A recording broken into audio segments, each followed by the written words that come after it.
Hello. I am making a video and I want to talk about psychology and particularly the psychology in men and what I have been observing on the internet. And what I see is that I see very clear distinction between the worker class and I don't like the word class. It always sounds like hierarchy. Okay, so but people create their own hierarchies. They do, and it's unnecessary. They shouldn't be doing this.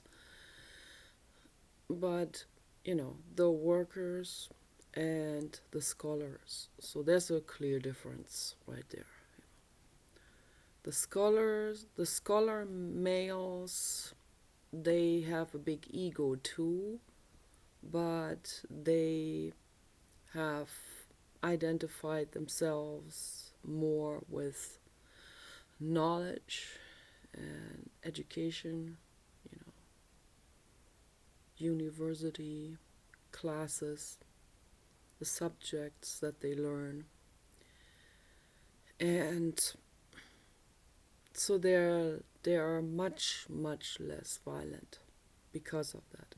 They still have pride and shame and all of these things, but they are much less violent. So that's why that's one reason why I highly recommend to people to get educated. And if they can't afford to go to a school or a university or college, then they should be reading on the internet. And there are libraries on the internet where you can get books, and the one that has better educational books is Project Gutenberg, and you can download books for free, ebooks. There are amazing people that have transcribed actual antique books into ebooks, and I got a lot of books from them. I got books written by Helena Petrovna Blavatsky. They have almost all of her books on Project Gutenberg, and her work is amazing. The works of Rudolf Steiner are on there, and many classics, so many books that we all should be catching up with, books that are vital. They're like the foundation on which we can pick up learning all kinds of areas. So philosophy is really at the center of knowledge, I would say. Anything can fan out from there. So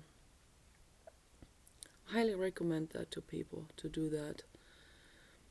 So, and then I observe the workers, and I see, well, obviously, the majority of humans are workers. And the majority of ants are worker ants. And there are very few monarchs and queens. So, and this is very structurally similar, in humans.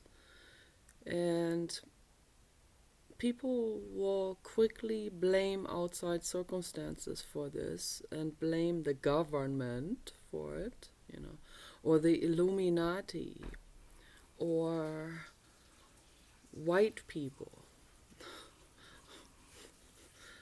or Karens, or whatever they will blame, rich people they will blame. So I see all of this on the internet, and you know, I think you see it too. If you're real honest with yourself, you see that too. So first of all, we're all equally precious. There's no hierarchy. Okay, we're all equally precious. All of our bodies, our living spacesuits, as I call them, they're equally precious. Your cells are equally precious to my cells. Absolutely. Some people will say, yeah, but this guy is a murderer, and this guy has done terrible things, and the other guy has done good things, and the third guy is kind of in between, kind of neutral, like in a daze or something. But the cells are still equally valuable, just like the cells of the crocodile and the tree and all animals. We're all animals, okay? And we have cells. We're living beings. We're carbon-based life forms, and we're alive, and we have cells that are alive. Every cell is an animal, okay? It works in synchronicity with the accumulation of cells, okay? With cell differentiation, and every cell has a different task. So, and that's good. There's nothing wrong with that. So, and why should the cells of the criminal be less valuable? That makes no sense. Of course, they have the same infinite value. And I know how people come to a very quick conclusion and say, yes, because he has done this or she has done that, or they, it's always they, them versus us. And it's always a dualistic way of thinking. That happens very quickly in scholars too. There are very, very few people that do not think dualistically. I mean, you can count them on about two hands. There may be 10 people in the world that do not think in dualistic modalities. Okay, so they don't create a front. They don't think of the other as being some kind of demon or devil or whatever. So that's what most people are doing. They're demonizing someone else.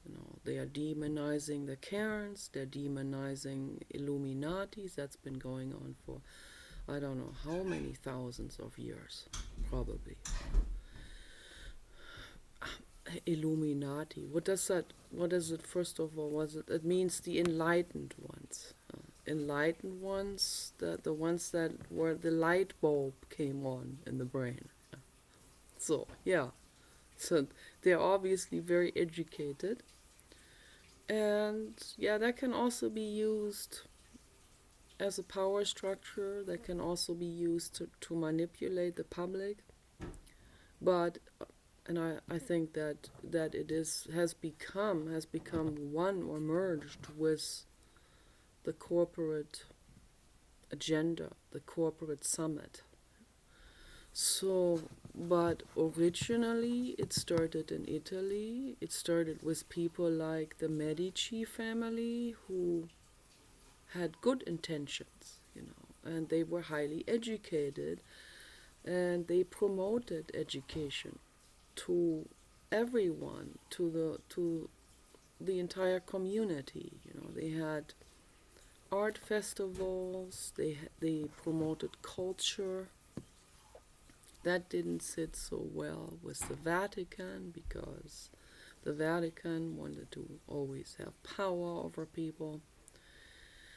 And so there were always these power struggles going on, of course. That's been going on forever. This is came with the evolution of the human species. You see it in other species as well, of course. So, but yeah, I don't know if anyone listens to this or if they can really quiet their minds and listen to Owen Cook or Eckhart Tolle or Jiddu Krishnamurti or any of the public speakers. Tony Robbins talks about these things. If you can quiet your mind enough and listen to these people, I highly recommend it to anyone out there. Listen to these people. Listen to them without a bias, without putting them into a drawer or a group and closing the lid, and without, coming to a conclusion, without closing your mind. Conclusion is always, I'm closing my mind up with some kind of, oh, this is how it must be. So that's a conclusion. Together it's going to be closed, like it's going to be put on the back file or something. And that's not how things work. Okay, everything is open-ended. It always will be open-ended. Things are highly complex. We're all equally precious. And violence is not an option. Violence against another organism, against another living organism, is not an option. Okay, violence against someone that you have demonized or that you have objectified, that's not an option. Okay, it doesn't work. It's not a path to take. Okay, the only path that we have is the path that goes into our own heads, into our own minds, into our own bodies, into our own selves. It's like a camera directed into ourselves, It's a mirror of mirrors into ourselves. And that's the only path. Okay. If I feel like a negative feeling is coming up, and that happens a lot, because I'm an activist, I see terrible things. Things bother me real badly. I cry a lot. And sometimes I get very angry at denial in particular. I don't like denial. But I see, studying psychology, I see the biology behind denial. It's a defense mechanism, but it doesn't get us anywhere.